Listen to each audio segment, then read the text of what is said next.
اعوذ باللہ من الشیطان الرجیم بسم اللہ الرحمن الرحیم۔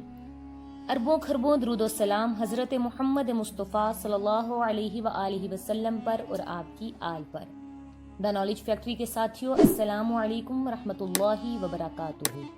ناظرین کرام، حضرت عثمان بن عفان خلیفہ سوئم کی سخاوت کے متعلق کچھ دلچسپ معلومات آپ سے شیئر کریں گے، لیکن ویڈیو شروع ہونے سے پہلے آپ نئے آنے والے معزز ساتھیوں سے گزارش ہے کہ ہمارا چینل سبسکرائب کریں، ساتھ ہی بیل آئیکن کو دبائیں تاکہ آنے والی ہر نئی علمی اور دلچسپ ویڈیو آپ تک بآسانی پہنچ سکے۔ ناظرین کرام، سعودی عرب کے ایک بینک میں خلیفہ سوئم حضرت عثمان بن عفان رضی اللہ تعالی عنہ کا آج بھی کرنٹ اکاؤنٹ موجود ہے۔ یہ جان کر آپ کو حیرت ہوگی کہ مدینہ منورہ کی میونسپلٹی میں حضرت عثمان بن عفان رضی اللہ تعالیٰ عنہ کے نام پہ باقاعدہ جائیداد رجسٹر ہے، اور آج بھی حضرت عثمان رضی اللہ تعالیٰ عنہ کے نام پر پانی اور بجلی کا بل آتا ہے۔ نبوت کے 13ویں سال میں جب مسلمان ہجرت کر کے مدینہ منورہ پہنچے تو وہاں پینے کے پانی کی بہت قلت تھی۔ مدینہ منورہ میں ایک یہودی کا کنواں تھا جو مسلمانوں کو پانی مہنگے داموں فروخت کرتا، اور اس کنویں کا نام بیر روما یعنی روما کا کنواں تھا۔ وہاں ان حالات سے پریشان ہو کر مسلمانوں نے رسول اللہ صلی اللہ علیہ وآلہ وسلم سے شکایت فرمائی۔ اللہ کے نبی نے فرمایا، کون ہے جو یہ کنواں خریدے اور مسلمانوں کے لیے وقف کر دے؟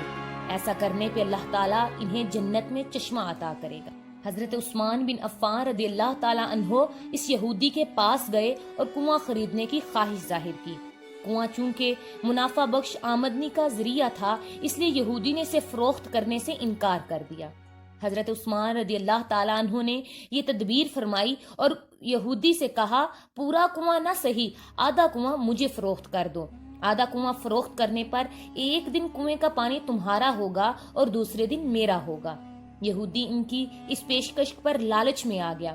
اس نے سوچا کہ حضرت عثمان اپنے دن میں پانی مہنگے داموں فروخت کریں گے، اس طرح اسے زیادہ منافع کمانے کا موقع مل جائے گا۔ چنانچہ اس نے آدھا کنواں حضرت عثمان بن عفان رضی اللہ تعالیٰ عنہ کو فروخت کر دیا۔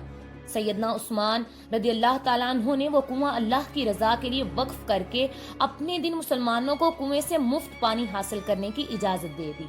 لوگ حضرت عثمان رضی اللہ تعالیٰ عنہ کے دن مفت پانی حاصل کرتے اور اگلے دن کے لیے بھی ذخیرہ کرتے۔ یہودی کے دن کوئی بھی شخص پانی خریدنے نہ جاتا۔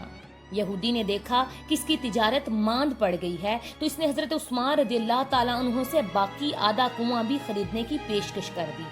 اس پر حضرت عثمان راضی ہو گئے اور کم و بیش 35,000 درہم میں پورا کنواں خرید کر مسلمانوں کے لیے وقف کر دیا۔ اس دوران ایک مالدار آدمی نے عثمان رضی اللہ تعالیٰ عنہ کو کنواں دوگنے قیمت پر فروخت کرنے کی پیشکش کی۔ حضرت عثمان نے فرمایا، مجھے اس سے بھی کہیں زیادہ کی پیشکش ہے۔ اس شخص نے کہا، میں 3 گنا دوں گا۔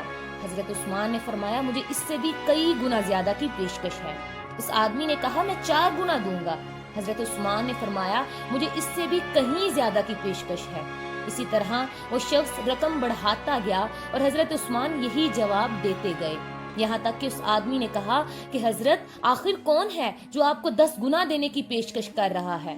سیدنا عثمان رضی اللہ تعالیٰ عنہ نے فرمایا، میرا رب مجھے ایک نیکی پہ 10 گنا اجر دینے کی پیشکش کرتا ہے۔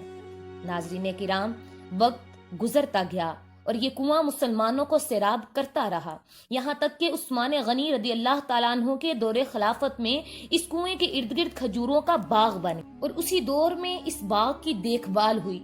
بعد ازاں آل سعود کے عہد میں اس باغ میں کھجور کے درختوں کی تعداد تقریباً 1550 ہو گئی۔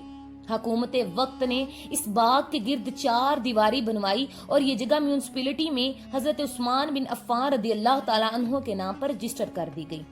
وزارت زراعت یہاں کی کھجوریں بازار میں فروخت کرتی اور اس سے حاصل ہونے والی آمدنی سیدنا عثمان بن عفان رضی اللہ تعالیٰ عنہ کے نام پر بینک میں جمع کرواتی رہی۔ چلتے چلتے اس اکاؤنٹ میں اتنی رقم جمع ہو گئی کہ مدینہ منورہ کے مرکزی علاقے میں اس باغ کی آمدنی سے کشادہ پلاٹ خرید لیا گیا، جہاں فندق عثمان بن عفان رضی اللہ تعالیٰ عنہ کے نام سے ایک رہائشی ہوٹل تعمیر کیا گیا۔ اس رہائشی ہوٹل سے سالانہ 50 ملین ریال آمدنی متوقع ہے۔ جس کا آدھا حصہ غریبوں اور مسکینوں کی کفالت اور باقی آدھا حصہ حضرت عثمان بن عفان رضی اللہ تعالیٰ عنہ کے بینک اکاؤنٹ میں جمع ہوگا۔ ذوالنورین سیدنا عثمان بن عفان رضی اللہ تعالیٰ عنہ کے اس عمل اور خلوص نیت کو اللہ رب العزت نے اپنی بارگاہ میں ایسے قبول فرمایا کہ اور اس میں اتنی برکت عطا فرمائی کہ قیامت تک کے لیے صدقہ جاریہ بنا دیا گیا۔